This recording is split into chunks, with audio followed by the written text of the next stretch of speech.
સરળતાથી માર્ક્સ મેળવ્યા છે મિત્રો? તો અહીં આવી જાઓ, હું તમને બતાવવા છે કે ફંક્શનમાં માર્ક્સ કેટલે મળશે તમને.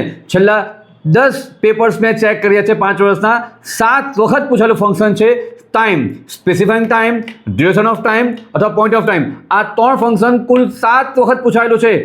બેટ સમજો એની અંદર. પહેલી વાત કરીએ, સ્પેસિફાઈંગ ટાઈમ પૂછાયો હોય તો ચોક્કસ સમય દર્શાવવાનો હોય છે. સમય બતાવવાનો ઇન, ઓન, એટ અને પછી ટાઈમ આપેલો હોય. For example, Mr Pandya goes to office at 9 o'clock, at 10 o'clock, કોઈ બી એટ લગાવીને સમય મૂકવાનો. અથવા તો we reach there in the morning in 2 hours, કે કોઈ પણ તમારે સમય બતાવવો પડશે સ્પેસિફાઈંગ ટાઈમની અંદર. હવે વાત કરીએ ડ્યુરેશન ઓફ ટાઈમ, આ અને પોઈન્ટ ઓફ ટાઈમ આ બંને પૂછાય છે. આનો બેટ સમજો. ડ્યુરેશન ઓફ ટાઈમ એટલે શું થાય? સમયગાળો દર્શાવવા માટે. એમાં આવશે ફોર.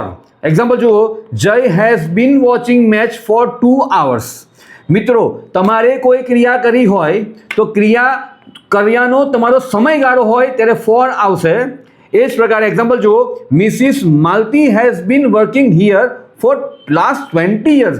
આમાં કોઈ ચોક્કસ વર્ષ, ચોક્કસ મહિનો, ચોક્કસ સમય આપ્યો નહીં હોય તો ફોર આવશે. અને પોઈન્ટ ઓફ ટાઈમ હોય એની અંદર કોઈ પણ ક્રિયા કરી હોય એનો ઉદ્ભવ સ્થાન, અહીંથી ક્રિયા સ્ટાર્ટ કરી એની અંદર ચોક્કસ સમય, ચોક્કસ વાર, ચોક્કસ મહિનો, ચોક્કસ વર્ષ આપ્યું હોય. એક્ઝામ્પલ જુઓ, Jay has been watching match since 10 o'clock. અહીંયા જય છેલ્લા 2 કલાકથી, કયા 2 કલાક નહીં ખબર, પણ અહીંયા કીધું છે 10 વાગ્યાનો મેચ જોઈ રહ્યો છે. Mrs Malti has been working here for last 20 years. કયા 20 વર્ષ નહીં ખબર, પણ અહીંયા આપ્યું છે Mrs Malti has been working here since 2006. જો ચોક્કસ સમય આપ્યો હોય તો સિન્સ અને સમયગાળો હોય તો ફોર. આટલું ધ્યાન રાખો, 2 માર્ક્સ તમારા પાક્કા આવશે. તો આવી રીતે સરળતાથી માર્ક્સ મેળવવા હોય તો તમે અમારી ચેનલ CBN ઇન્સ્ટિટ્યૂટને સબસ્ક્રાઇબ કરી દેજો હમણાં જ.